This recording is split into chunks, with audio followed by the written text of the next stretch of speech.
sé que cruzan muchos horarios y que no todos llevan los mismos cursos y eso puede hacer que sea difícil de tener que asistir a todas las clases. Pero, de hecho, las preguntas que me tocan a mí hacer de tumores de fosa posterior, o sea, tumores infratentoriales e intravaquilios, son de estas diapos y son de lo que vamos diciendo. A veces no está estrictamente escrito en las diapos, es que espero poder ayudarles también con el examen que sé que les importa mucho. Esta es la fosa anterior. Aquí está la fosa media, esta es la fosa posterior, estos son el borde anterior es el borde superior del peñasco, ¿ok? Del peñasco. De hecho, dentro de la fosa posterior tenemos ciertos órganos. Uno es el tronco encefálico, otro es el cerebelo, y dentro del cerebelo tenemos al cuarto ventrículo y obviamente el tronco encefálico produce todos los nervios craneales, y estos nervios craneales salen a través de la base del cráneo de fosa posterior a lo... Dime. Oh, a ver, hay un problema. Y ahora, ¿cómo sé si se ve o no se ve?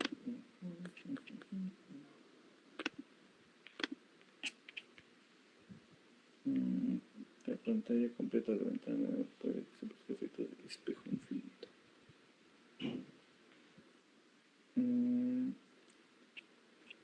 ¿Cómo puedo saber? Miren, a ver, estoy poniendo las diapos. No sé si se ven ahora.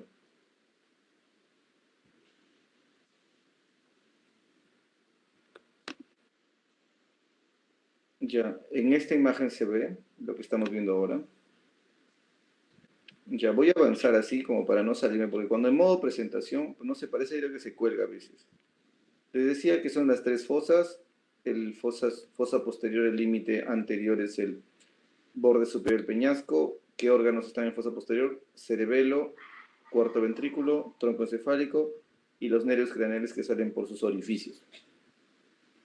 En neurocirugía es muy importante saber la neuroanatomía. Vamos por el siguiente. La distribución de los tumores. ¿Por qué es importante esta diapositiva? Porque si bien ustedes han visto niños y han visto adultos, hoy día el tema es adultos. Niños tienen una clase especial de tumores de fosa posterior, de tumores en niños tienen una clase especial. Los adultos nosotros los dividimos en extraaxiales e intraaxiales. ¿Ok? Extraaxiales quiere decir que no están dentro del parénquima cerebral, cerebelar o tronco encefálico, intraaxiales que significa que están dentro del parénquima o dentro del ventrículo. ¿Ok? Entonces, entendiendo la anatomía de esta zona, de la fosa posterior, vamos a poder entender qué zona donde se encuentra el tumor es que vamos a poder llegar al diagnóstico. Entonces, eso hace más sencillo. Miren esta distribución. Espero que se vea. Dice incidencia de tumores intracraneales en una serie de un hospital que es el Instituto de Ciencias Neurológicas de Glasgow. ¿Okay? En Glasgow es en Escocia. Y después de 5 años de seguimiento, ellos que se dieron cuenta que la mayor cantidad de los tumores en adultos son supratentoriales, por encima del tentorio.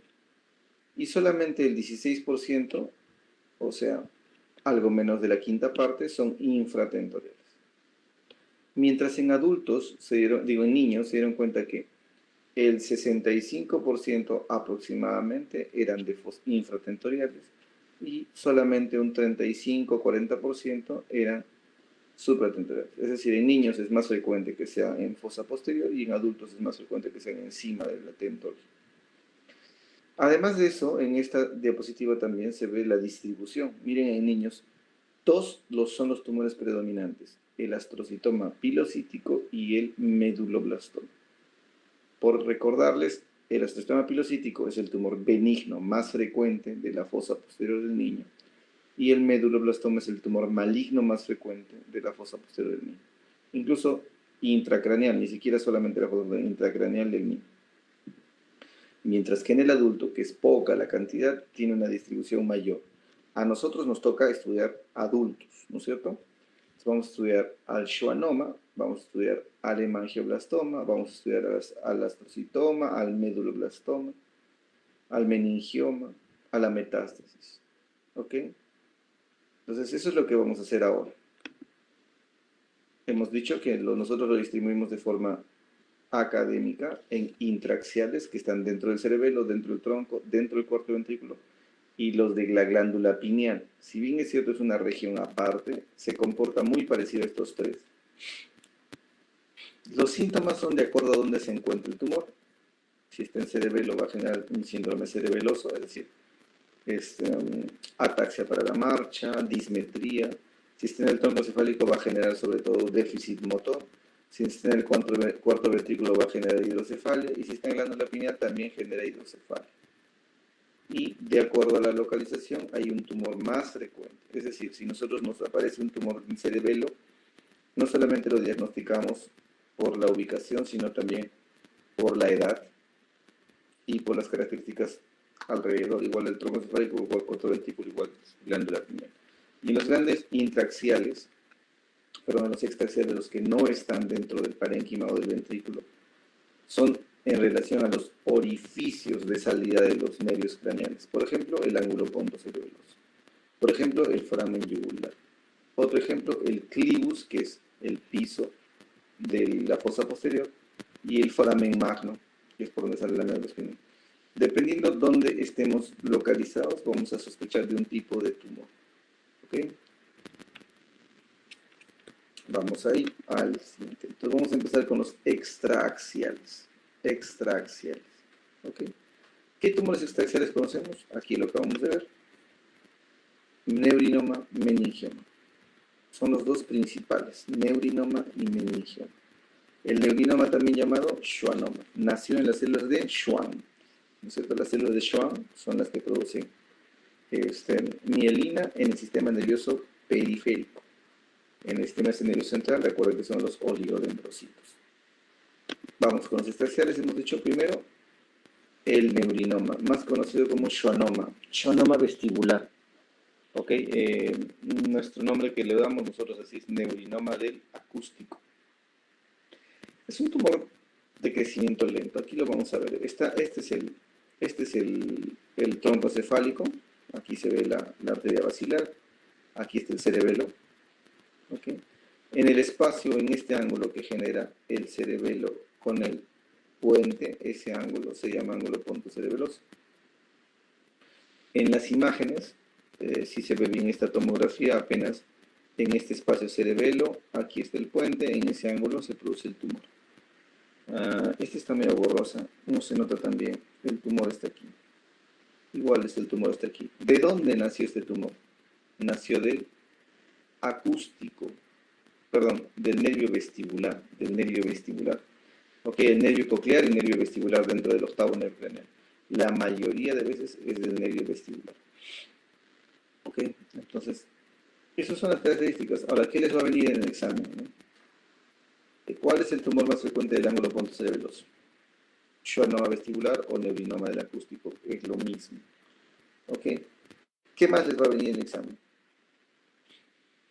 Les va a venir, si encontramos en los dos lados, en el ángulo pontocerebeloso derecho y ángulo pontocerebeloso izquierdo, ¿qué tipo de enfermedad estamos lidiando? La enfermedad se llama neurofibromatosis tipo 2. ¿Ok? Cuando son bilaterales es un criterio diagnóstico de neurofibromatosis tipo 2.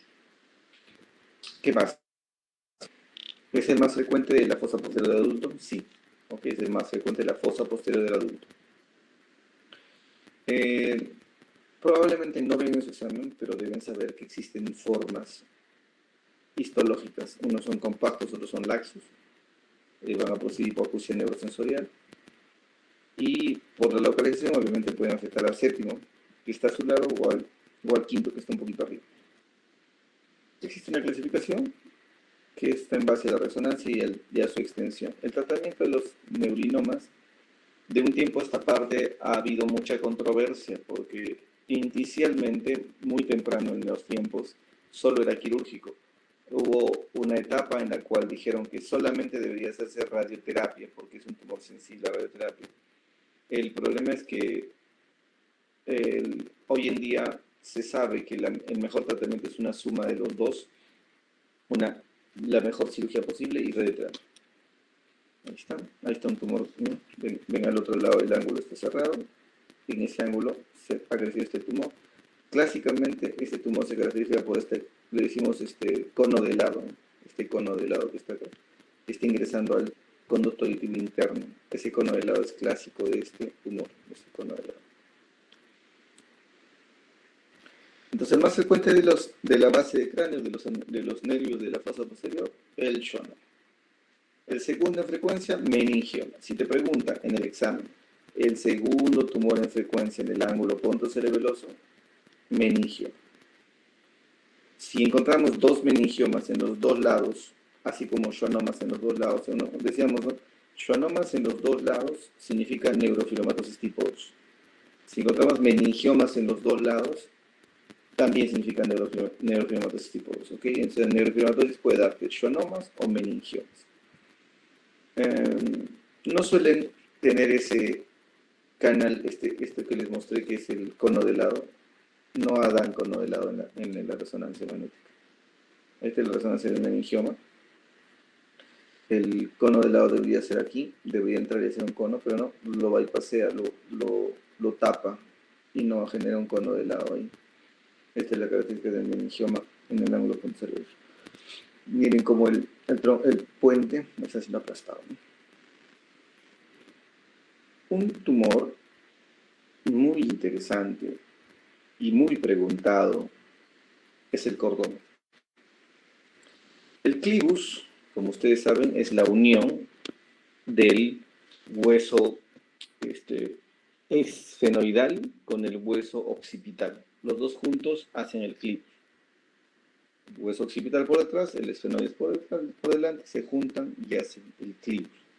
Entonces, cualquier tumor que crezca en el clivus, lo primero que tenemos que pensar es cordoma. El cordoma es un tumor caracterizado como si fuera benigno, pero se comporta como si fuera una termita. Una termita es la palabra. Carcome el hueso por dentro y a veces termina de carcomerlo y empieza un proceso inflamatorio grande que comprime, o sea, se hace con efecto compresivo. Entonces, cuando uno encuentra un tumor en el clivus o encuentra un tumor en el sacro, ¿okay? Tan lejos como esos dos, lo más probable es que sea cordón. ¿Okay? Lo más probable es que sea cordón. ¿Y de dónde vienen? Son células que se derivan de la notocorda. Recuerda que en nuestra evolución natural, cuando somos apenas las primeras células de nuestro cuerpo, existe la notocorda, que es en línea media. Esos tumores, esas células que están ahí, pueden quedarse como restos, y esos restos generan el tipo de tumor que se llama cordoma. ¿Okay? Entonces, cordoma es básicamente un sinónimo de tumor del clivus o tumor de sacro. En sacro o en clivus hay otros tumores, sí, pero son súper menos frecuentes que el cordoma. El cuarto tumor, porque hemos visto schwannomas, meningiomas, cordomas, y ahora vamos a hablar de metástasis. Las metástasis extraxiales, o sea, que no estén dentro del cerebelo o no estén dentro del ventrículo, son raras. Entonces, las metástasis en fosa posterior extraxial son raras, pero pueden existir. Hicimos un estudio en el Prevaliati para ver si las metástasis de fosa posterior eran diferentes a las metástasis supratentoriales. Y eran igual. Finalmente, pulmón y mama siguen siendo la mayor cantidad de tumores, tanto por encima como por debajo del tentorio. Y en realidad en extraxial está más raro, pero en intraxial es mucho más frecuente, y eso ahorita lo vamos a evidenciar. Miren, si vemos las imágenes, la mayoría de los tumores, ¿dónde están? Dentro del tronco, dentro del cerebelo. Dentro del cerebelo. No están extraxiales, son mucho más raros extraxiales, son intraxiales la mayoría de metástasis. Vamos al siguiente. Entonces hemos repasado en extraxiales, yo diría 3 tumores súper importantes. ¿Ok? En extraxial, 3 tumores son súper importantes. 1, schwannoma. 2, meningioma. 3, cordoma. ¿Ok? Voy a regresar solamente un poquito a la figura original cuando hablamos de extraxial o intraxial. Este es un extraxial, este es el hueso occipital. ¿Okay? El hueso occipital está de color crema. Tenemos el hueso temporal y el hueso peñasco. Aquí está la salida por donde sale el noveno, décimo primero, ¿no? Y aquí encima de eso está el conducto auditivo interno por donde sale el octavo y el séptimo. Aquí sale el noveno, décimo y primero. Y fuera, aparte de esto, existe su canal propio para el, acá abajo, su canal propio para el hipogloso. Y acá está el foramen magno, y acá está el clivus. Entonces, depende de donde localicemos el tumor. Si está aquí, entre el tronco, perdón, entre el ángulo pontocerebeloso o conducto auditivo interno con el foramen yugular, en esta zona, lo más probable es que sea schwannoma o meningioma. Si está en el clivus el tumor, lo más probable es que sea cordón. Si está alrededor del foramen magno, lo más probable es que sea meningioma. Si está alrededor en alguna zona del hueso occipital, meningioma. Básicamente así sacamos las conclusiones nosotros, y cada uno de los tumores tiene sus características que tratamos de entender. Pero es más o menos por localización lo que sacamos mucho. ¿Ok? Entonces ahora vamos a hablar de los intraaxiales. Intraaxiales nos referimos a que están dentro del cerebelo, dentro del tronco encefálico, dentro del cuarto ventrículo. Y más o menos ahí está, más ampliadito, ¿no? Tronco encefálico, bulbo, protuberancia, mesencéfalo, cerebelo, cuarto ventrículo, acueducto de Silvio, y acá arriba está la glándula pineal. Este es un recordaris, los 4 lugares donde puede haber, qué tipo de síndrome, sintomatología te da de acuerdo al tumor, digo, de acuerdo a la localización. Aquí es importante punto, se llama síndrome de Parino. Muy preguntar, o sea, si me permiten preguntar, y seguramente del banco que he hecho, que deben tener, no sé, unas 80 preguntas de fosa posterior, al menos 10 son de síndrome de Parino. O sea, que viene casi siempre. El síndrome de Parino es una afectación del fascículo longitudinal medial. ¿Qué es esas cosas, no? Resulta que hay una conexión entre los núcleos del sexto nervio craneal, que se encuentra en protuberancia, con los núcleos del tercer y cuarto nervio craneal, que están en mesencéfalo. Y esa intercomunicación se llama fascículo longitudinal medial. Que resulta que cuando hacen hidrocefalia, el acueducto se dilata, acá vamos a ver en la imagen, cuando esta zona de aquí, esta línea de aquí, dilata, el mesencéfalo y parte de la protuberancia es afectada. Entonces ya no hay, está todo hinchado y deja de funcionar esa coordinación habitual entre el sexto, el tercero y el cuarto nervio craneal. Y la persona presenta Parino. Entonces lo conocemos también como síndrome mesencefálico dorsal, porque es en esa zona donde se ubica el acueducto de Silvio. Y sus características son que la persona no puede mirar hacia arriba. No puede mirar hacia arriba. Entonces, como no puede mirar hacia arriba, hace un esfuerzo enorme por tratar de mirar hacia arriba y se genera ciertas marcas de retracción, como si con la ceja quisiera levantar el ojo. O eso se llama signo de Collier, perdón. O puede ser que la persona quiera mirar hacia adelante y en realidad su ojito caiga como si fuera un sol que se está ocultando detrás de las montañas, ¿no? Entonces eso se llama signo del sol poniente. Okay. Entonces todo eso puede presentarse. Entonces ahí esto se llama síndrome Parino, la persona no puede mirar hacia arriba, hace muchos esfuerzos, pero ni aún eso puede ser. ¿Por qué sucede esto? Por dilatación del acueducto de Silvio, y el acueducto genera parálisis de la fascículo longitudinal medial. Síndrome de Parino, altamente probable que les venga en un examen. En los intraaxiales, disculpen de nuevo usted, en los intraaxiales, si nos ponemos a pensar qué tipos de tumores se presentan aquí, dentro del cerebelo, dos opciones principalmente: o metástasis o hemangioblastomas. ¿Qué es un hemangioblastoma? Es un tumor hecho de sangre, es un tumor lleno de sangre, hemangio. ¿Okay? Son las dos opciones que puedes presentarte en cerebelo. Si hablamos de cuarto ventrículo, usualmente dos opciones también. Puede ser ependimoma, que es lo más frecuente, es decir, tumor que viene de las células ependimarias. Y la otra opción es que sea un tumor del plexo coroideo, del cuarto ventrículo, ¿no? O sea, que el plexo coroideo se haya degenerado un poco y ha hecho un tumor, que es más raro. ¿Okay? Lo más frecuente es que tengamos un ependimoma. Si está en el tronco encefálico, lo más probable es que sean astrocitomas, ¿ok? Células astrocíticas, astrocitomas en el tronco encefálico. Y en la glándula pineal está acá justo donde está mi flecha. Ahí sí puede haber una variedad bastante grande de tumores, y por eso es que tiene su capítulo especial, ¿no? Entre los tumores pineales, que no sé si se han puesto en su plan curricular, pero creo que no. Está como dentro de los tumores intratentoriales. Muy bien, solamente para hacer ese esfuerzo hemos visto metástasis, claro que lo hemos visto como extraaxial, pero donde es el tumor más frecuente intraaxial del adulto. Que también las metástasis son los tumores intraaxiales más frecuentes del adulto. Ya, pero si borramos las metástasis, ¿cuál sería el tumor más frecuente del cerebelo? El hemangioblasoma. Y ahí vamos a ir. Los hemangioblastomas son tumores así, a veces así o a veces así. Este es quístico con un nódulo central y este es sólido. Este quiste está lleno de agua y tiene un nodulito recontra rojo, lleno de sangre, como una malformación.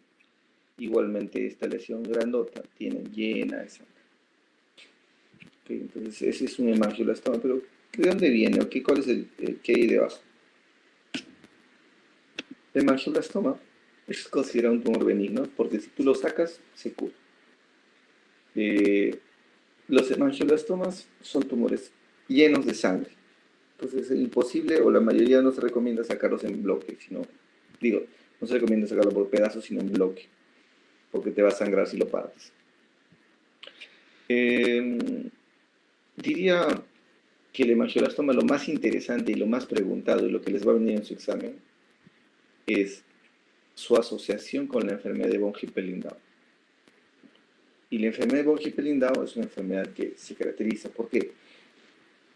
Por hemangioblastomas, por supuesto, pero también va a haber lesiones tipo feocromocitomas, ¿no? En la glándula suprarrenal. Y incluso estos feocromocitomas pueden generar policitemia, aumento de la hemoglobina, el tratamiento de elección de cirugía. Pero existen reportes que la radiocirugía puede ser útil. Hemangioblastomas. Entonces, el tumor más frecuente del cerebro. Acá está. Esa es la imagen. Hace un rato hablábamos de cerebelo, hemangioblastomas o metástasis.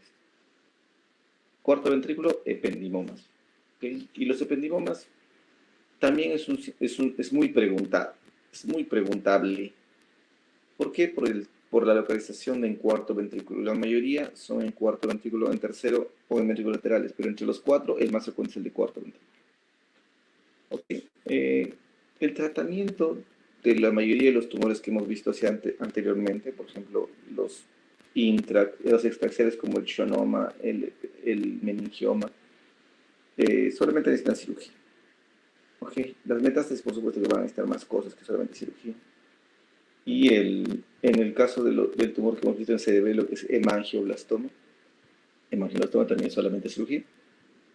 Aquí empiezan los problemas, porque el ependimoma la mayoría de veces no es muy amable y necesita radioterapia. Entonces, su característica histológica es la roseta en la histología. También son benignos porque son la mayoría de grado 2, la mayoría son grado 2. Pero existen formas anaplásicas que pueden generar una sensación de que es más grave, mayor replicación, más posibilidades de complicarse o de regresar el tumor. Entonces, el ependimoma, vamos a hacerlo así, miren, está lleno el cuarto ventrículo de tumor, lleno el cuarto ventrículo de tumor, lleno el cuarto ventrículo de tumor. Este es el ependimoma, ¿ok? Ependimoma en el cuarto ventrículo. Y si es que, ¿a qué más lo podemos asociar el ependimoma? Usualmente por la localización hacia hidrocefalia, ¿no? O sea, tapa el paso del acueducto y del cuarto hacia hidrocefalia. El tratamiento, cirugía más radioterapia. Más radioterapia. La mayoría de estos tumores, por ejemplo, si yo me toco, ahorita vamos a ver el hemangioblastoma, el ependimoma, y el siguiente es otro ependimoma, pero de cuarto ventrículo en la parte más baja. Un ependimoma de cuarto ventrículo según tomografía. El tercer tumor en esta zona es el meduloblastoma. Ahora, hemos escuchado el meduloblastoma, claro que sí. Al principio de la charla les he hablado del meduloblastoma como que es el tumor maligno más frecuente en los niños, porque el tumor benigno es el astrostoma pilocítico. El meduloblastoma depende de qué edad son considerados adultos, ¿no? Si a partir de los 15, a partir de los 18, a partir de los 21, el meduloblastoma, y nosotros tenemos pacientes con 15, 18, 21 años con meduloblastoma. Por lo tanto, está dentro de los posibles tumores que tienen que ver con la fosa posterior, por supuesto, en adulto, por supuesto. Entonces, el meduloblastoma también muy preguntado, ¿ok? Muy preguntado, y es una pregunta de residentado médico incluso. Su asociación con ciertos síndromes, que ahorita lo vamos a tocar. ¿Cómo se ve un meduloblastoma? Un meduloblastoma se ve así. Cuarto ventrículo, o puede estar en cerebelo incluso, no hay necesidad que esté en cuarto ventrículo, puede estar en cerebelo, pero tiene la característica que brilla, o sea, hace restricción de la difusión. ¿Y por qué? ¿Qué significa esa restricción de difusión? La difusión es un examen que te evalúa celularidad, o sea, cuánta celularidad tiene. Y una característica del meduloblastoma es que es hiperintenso porque tiene muchas células, porque es un tumor muy maligno, es grado 4. Hablábamos del meduloblastoma entonces, y sus preguntas vienen así. Habían rosetas histológicamente en el ependimoma, pero en el meduloblastoma se llaman rosetas de Homer-Wright. Okay. En el meduloblastoma hasta está alterado el cromosoma 17.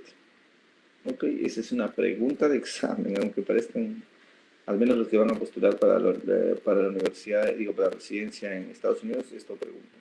La relación del meduloblastoma con la cromosoma 17. Y les preguntaba algo que era muy, muy clásico, que es la asociación que hace el meduloblastoma con otras enfermedades o con los tumores. Por ejemplo, cuando se encuentra con un tumor de piel vasocelular, se llama síndrome de Gorlin. Y se encuentra un poliposis colónica asociada con meduloblastoma, se llama síndrome turco.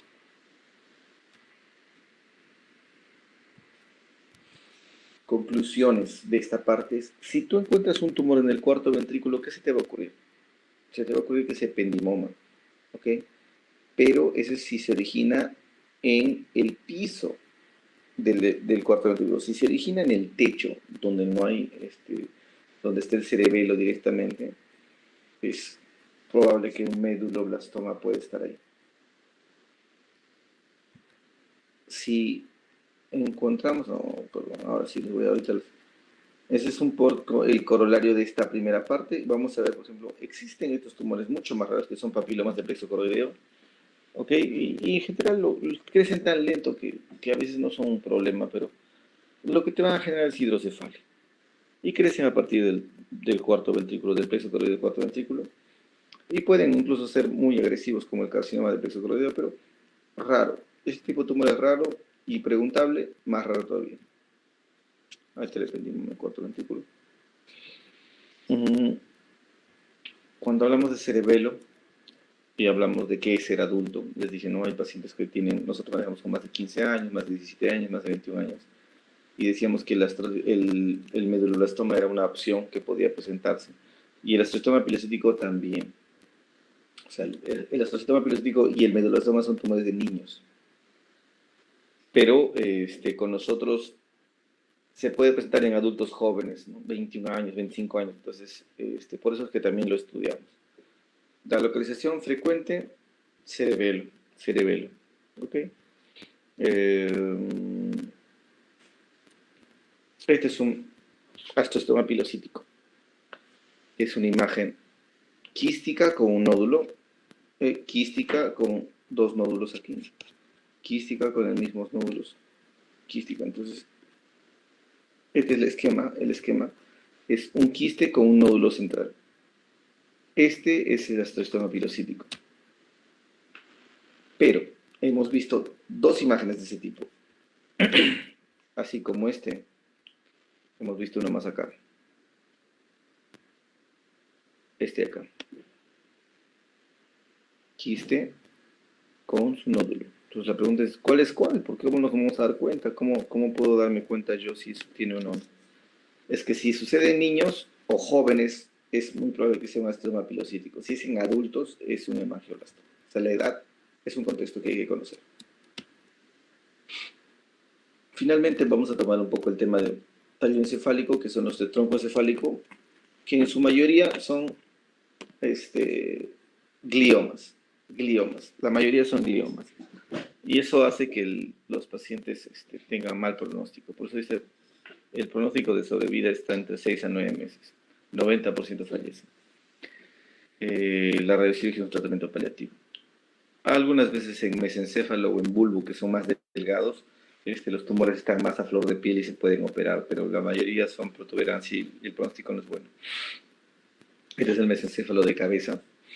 Okay, acá está la protuberancia, acá está el pedúnculo cerebral, la sustancia negra, núcleo rojo, acueducto de Silvio. Acá está alrededor donde pasa la fascícula longitudinal medial que se obstruye y genera síndrome heparino. Okay, vamos abajo. Esta es la protuberancia. Miren la cantidad de núcleos que tiene dentro de la protuberancia. Todas estas rayitas que están aquí son la vía piramidal que está bajando, pero ahí también hay núcleos. Y si te pasa un tumor en alguna zona, desde aquí es bien tranca poder sacarlo. Es una zona muy peligrosa. Por ejemplo, este tumor. Un tumor grande, bastante grande. ¿No? Entonces, a veces ese tipo de tumores en la mayoría de veces no nos animamos a operar. Igualmente acá, ¿no? Un tumor grande que ya hace un efecto compresivo contra el otro hemiprotuberancia. Pero miren cómo es el volumen. Finalmente, para ya terminar toda esta parte de los tumores, hemos hablado de los de mesencéfalo, los de cerebelo, hemos hablado de los de cuarto ventrículo, acabamos de terminar con los de tronco, que son básicamente gliomas. Existe un asterisco que se llama los tumores germinales pineales. En la región pineal, en la misma glándula pineal, puede haber diversas histologías. ¿Ok? Entonces, el más frecuente aquí es el germinoma. Tumor de células germinales. ¿Qué es la suerte del germinoma? Es que responde muy bien a radioquimioterapia. Son muy sensibles. Entonces se le puede dar solamente germinoma. Pero ¿cómo sabes que tiene un germinoma? Para yo no tener que observar cómo le doy este tratamiento quimio-radioterápico porque es germinoma, si todavía no tengo biopsia. Entonces hay que hacer una biopsia para asegurarse. Es un germinoma y luego de eso recién usualmente uno intenta hacer una cirugía de resección del tumor o solamente va a ir a radioquimioterapia. Entonces hay que hacer la biopsia tarde o temprano. Como decíamos, son extremadamente radiosensibles. Cuando producen hidrocefalia, como todos los que producen hidrocefalia, es síndrome heparino. Esto es para el examen, ¿no? Toda hidrocefalia es básicamente signo de síndrome heparino. Todo síndrome heparino lo que quiere darte a entender es que hay una hidrocefalia. Los tumores germinales existen, pero también existen los no germinales. Perdón. Los germinales, y eso les va a venir en el examen, es esto. Para diagnosticarlos es biopsia o marcadores sanguíneos como la alfa-fetoproteína, la hormona coriónica humana, HCG. ¿Ok? Entonces, siempre se dosan estos exámenes antes de darle solamente radioquimioterapia. Antes de operarla, siempre tratamos de dosar esto, para estar seguros que es un germinal. Pero hablábamos de los no germinales. Los no germinales son tumores de tipo conocido, como el astrocitoma, el pineoblastoma o el pineocitoma. Estos tienen peor pronóstico que los de acá.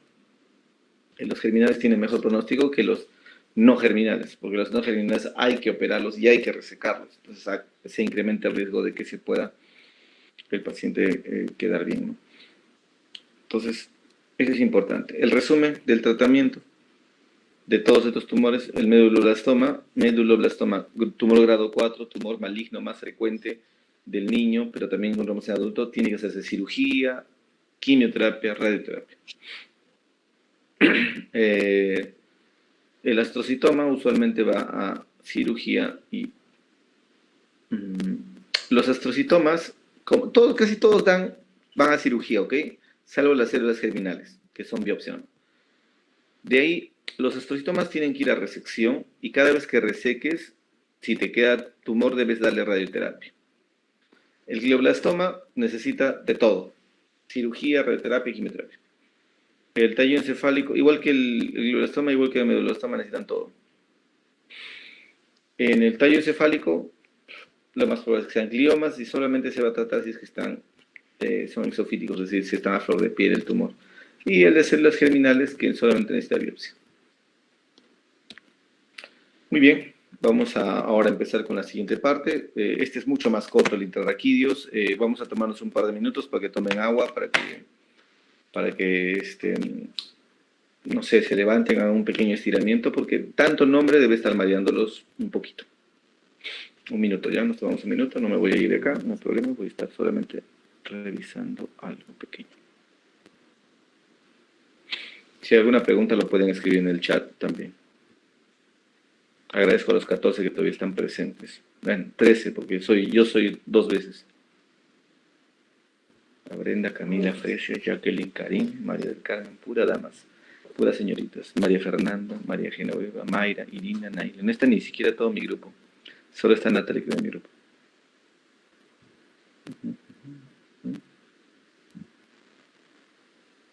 Como va a ser grabado, ¿lo estás grabando? ¿Dónde está Mayra? Creo que es la delegada, ¿no? No, María.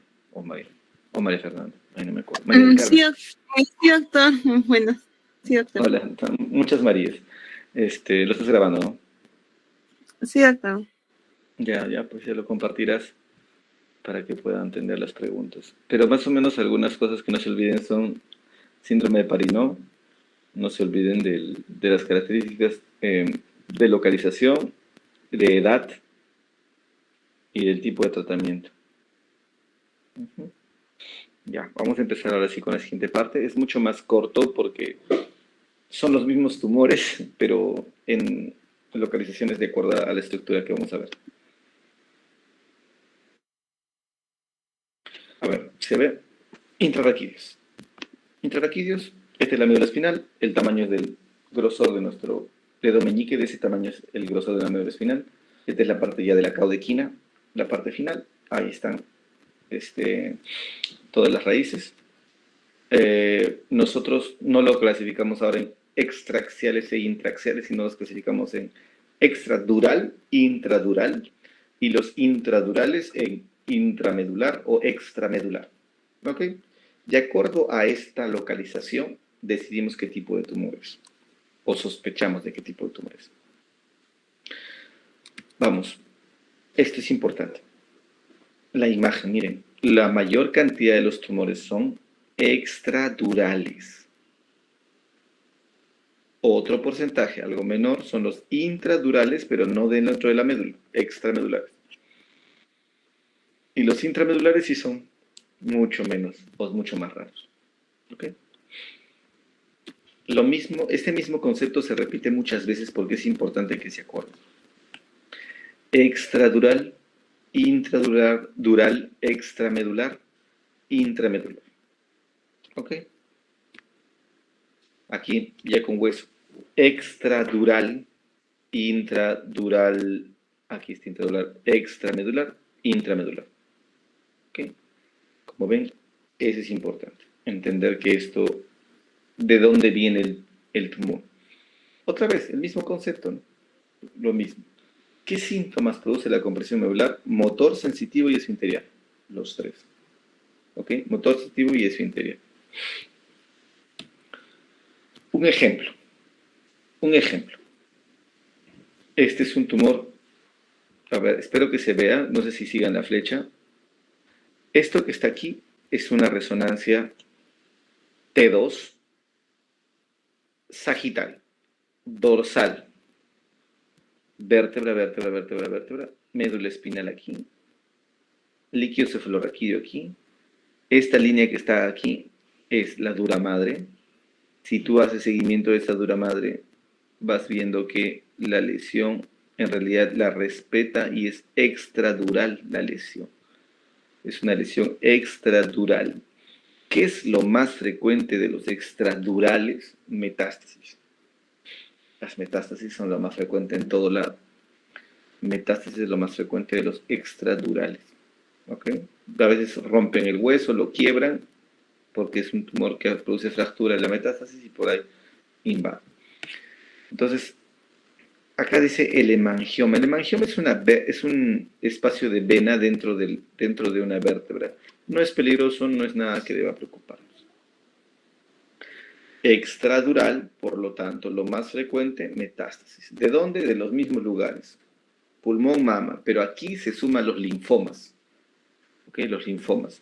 Es algo que en un estudio que también hizo el REBA, que se presentó en la Sociedad Peruana de Neurocirugía, el linfoma era incluso en algunos casos la metástasis más frecuente y había la duda de que sea realmente un primario o no solamente metástasis. Pero bueno, estos son los más frecuentes. Los extradurales, los más frecuentes es metástasis. ¿Hay otra gran cantidad de tumores que pueden estar? Sí. Hasta el cordoma que hemos visto en clivus y en sacro. Totalmente. Pero lo más frecuente, metástasis. La misma resonancia T2 sagital. Estamos entre dorsal y lumbar. Miren cómo está la médula espinal. LCR. Y esta la dura madre. La dura madre se abre. ¿Ok? Intradural. ¿Es dentro de la médula? Aparentemente no. Entonces es intradural, pero es extramedular. ¿Qué es lo más frecuente de este tipo de localizaciones? Meningioma, schwannoma. O sea, son lo más frecuente, igual que en los nervios raquídeos, porque aquí están saliendo también los nervios, pero igual que los nervios craneales, aquí están saliendo los nervios raquídeos, y son justamente los mismos tipos de posibilidades. Meningioma, schwannoma. ¿Ok? Raramente ya se empiezan a presentar metástasis. Y la mayoría de veces son tumores de buen comportamiento. O sea, si los logras sacar, todo va a estar bien. Los intradurales, mire, por ejemplo, este ejemplo, ¿no? Médula espinal de sagital, T2 cervical. Médula espinal, aquí tenemos LCR. Miren cómo la médula espinal se divide en dos. Y luego se junta de nuevo para recibir al tumor. ¿Okay? Entonces, existe esta distribución y se llaman los intramedulares. Y los intramedulares pueden ser tres tipos. Astrocitoma, así como en el tronco encefálico. Ependimoma, así como en el cuarto ventrículo, porque aquí hay un canal ependimario.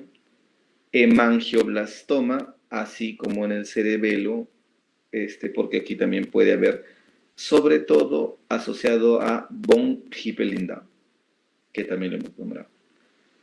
Entonces, es importante acordarse que estos tipos de tumores pueden presentarse. Aquí está un poco más ampliado porque las metástasis tanto en médula espinal, porque tenemos un vasto plexo venoso que genera que se alojen ahí los tumores. Es lo que ya hemos repetido, la mayor cantidad son extradurales. Aquí está, miren, una vértebra fracturada que lo que hace es invadir, genera invasión del canal raquídeo y le hace compresión medular. Los meningiomas, que hemos dicho que son intradurales, como los nervios craneales parecidos al lado de los nervios raquídeos.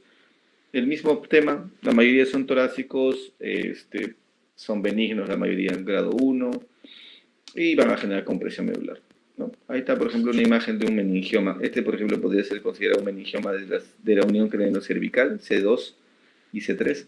Pero miren cómo el meningioma se comporta, ¿no? Lo que hace es crecer y empujar al tumor hacia el lado contrario. ¿Qué color se ve el meningioma? Se ve así medio gris, pero comparativamente el amarillo de la médula pues se ve clarito, ¿no? Acá está la dura madre. Los schwannomas, les comenté inicialmente que el tumor de ángulo ponceroso era el schwannoma vestibular. Los schwannomas o neurinomas en la médula espinal tiene una característica que es preguntable 200%. Reloj de arena. Tiene una imagen en reloj de arena. ¿Ok? Puede salirse del mismo canal y puede salirse hacia afuera del canal y hacerse extra intradural. Igual, o sea, torácicos y miren esto. Miren cómo se puede comportar. Aquí en la abierta la dura madre el tumor es de color naranja, no es gris como en el caso del meningioma. Aquí miren cómo se sale por a nivel de la forámina, por donde sale el nervio, por ahí se sale el schwannoma. Y se hace una especie de reloj de arena, ¿no? Acá está la ejemplificación de esa imagen de reloj de arena. Usualmente está alrededor de una raíz, ¿no? De una raíz, que es la que originalmente la donde se produjo el tumor. Miren el color, el schwannoma es más naranja, el osteosarcoma es más gris. Digo, el meningioma es más gris. Hemos hablado ya de esto, ahora vamos a hablar de ependimomas. O sea, cuando hablamos ya de intramedulares, hablábamos de dos tipos principalmente, astrocitomas como en el tronco encefálico y ependimomas como en el cuarto ventrículo. Los ependimomas probablemente sean los más frecuentes, ¿ok? Con los astrocitomas entre los dos, los más frecuentes sean los ependimomas. Son muy frecuentes. Una cosa que es muy preguntable es que la mayoría de ependimomas son grado 2, pero existe un ependimoma grado 1 típico y también no muy infrecuente, o sea, de vez en cuando los vemos, que se llaman ependimomas mixopapilares. O sea, son ependimomas de comportamiento benigno, pero que generan daño y por compresión medular. Entonces hay que sacarlos. Esos son los tumores conocidos como tumores del filum terminal, ¿ok? Es el ependimoma mixopapilar grado 1. Entonces, entre los ependimomas y el astrocitoma, que es lo que se viene también, son tumores intradurales, intramedulares. Intramedulares, y tienen que cortar todo eso por la línea media y sacar el tumor. Y finalmente creo que ya no queda mucho más que un par de diapositivas. Este es el astrocitoma espinal. El astrocitoma, así como en el tronco cefálico, que son prácticamente incurables porque se diseminan mucho y el 80% de las posibilidades son malas. En el astrocitoma espinal es diferente porque puedes lidiar con el tumor en ciertas zonas. Claro que con el riesgo de dejar con falta de fuerza, falta de sensibilidad o el trastorno esfinteriano, pero es más fácil de lidiar que en el tronco encefálico. Intramedular más frecuente en la infancia, sí. Okay. En la adultez es más el ependimoma. Y de los astrocitomas, ¿qué más debemos saber? Bueno, que comparten con los ependimomas pues lo más frecuente en la médula espinal. Los astrocitomas son parte de los gliomas, y los gliomas en general necesitan siempre radioterapia después de la cirugía. Este es un ejemplo de una resección de un tumor intramedular.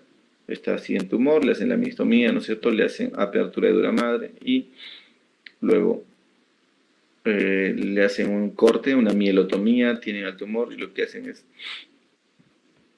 sacarlo poco a poquito, ¿okay? Tratando de no romper y respetando sus espacios para poder después estar mejor y sin tumor.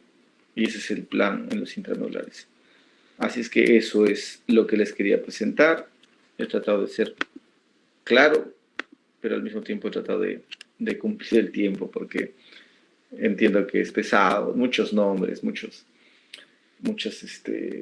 tipos de tumores, ¿no? Pero como ven, nosotros nos guiamos por la resonancia magnética y por la localización que hay en la resonancia magnética.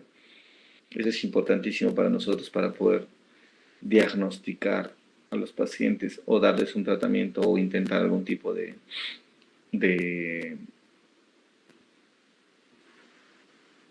manejo, ¿no? En el caso de los pacientes. Así es que nada más, no sé si hay preguntas o si ha habido preguntas, no estoy seguro, voy a ver. No, acá dice no, doctor.